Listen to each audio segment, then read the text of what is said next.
Hi everyone, my name is Natalia, welcome to my channel. I've been wanting to upload some videos and figured it was a really nice way to start with a storytelling/blog about my first actual astrophotography experience. I am doing this video not only to tell my experience, but also to maybe help someone and not make the same mistakes that I did. So let me start from the beginning, where I decided to head out after dinner to photograph the moon rising. I hadn't made any previous investigation about the time that the moon would rise, so let's just say that it was my very first mistake. I wasn't planning on staying out really late, and I also wasn't planning on doing a proper astrophotography shoot. That's why I took this small tripod with me and not the big tripod that you're sitting on right now. Even though the small GorillaPod is a really good tripod, it's not the best for this kind of shoot. But again, going to the forest or staying up late wasn't part of my plan really, so it was kind of like a last-minute decision. I walked to the entrance of the forest and decided to continue walking to the middle of the forest where there is a field.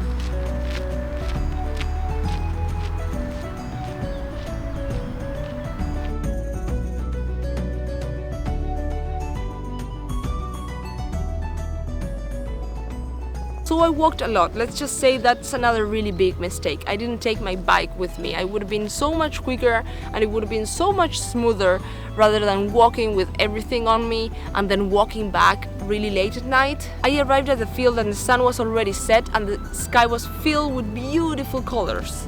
But that just meant that I had to wait for the moon to rise, and it took ages. Given that it's June, it doesn't get dark until it's pretty late. I was about to give up. I had been waiting for hours and there were no signs of the moon. I took all my things and started walking back, and as soon as I turned around, I saw brightness on the top of the trees.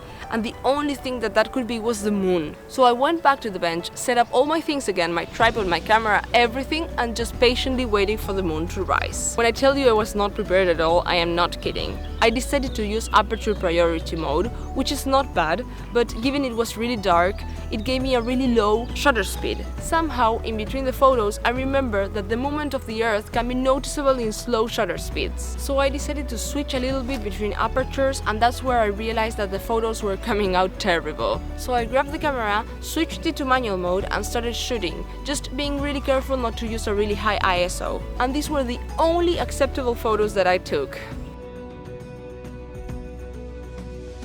As you can see, these aren't amazing either. As I said before, this was my first official astrophotography shoot. I had previously taken some moon photos before that in my opinion turned out really well, and maybe better than these ones. But I never actually waited for the moon to rise in a location before, so let's just say that this was my first official astrophotography shoot. Overall, the experience was awesome. I got to experience the huge strawberry moon rising and also got to see a really big shooting star. Plus, I really did learn a lot from the experience, to be prepared beforehand and to really take into consideration the movement of the Earth, because we might not perceive it as much, but the cameras definitely do. You don't really want to miss the opportunity because you didn't read enough beforehand or didn't practice enough. So you must always be prepared. I really hope you enjoyed the video and just learned something from my mistakes or my experience.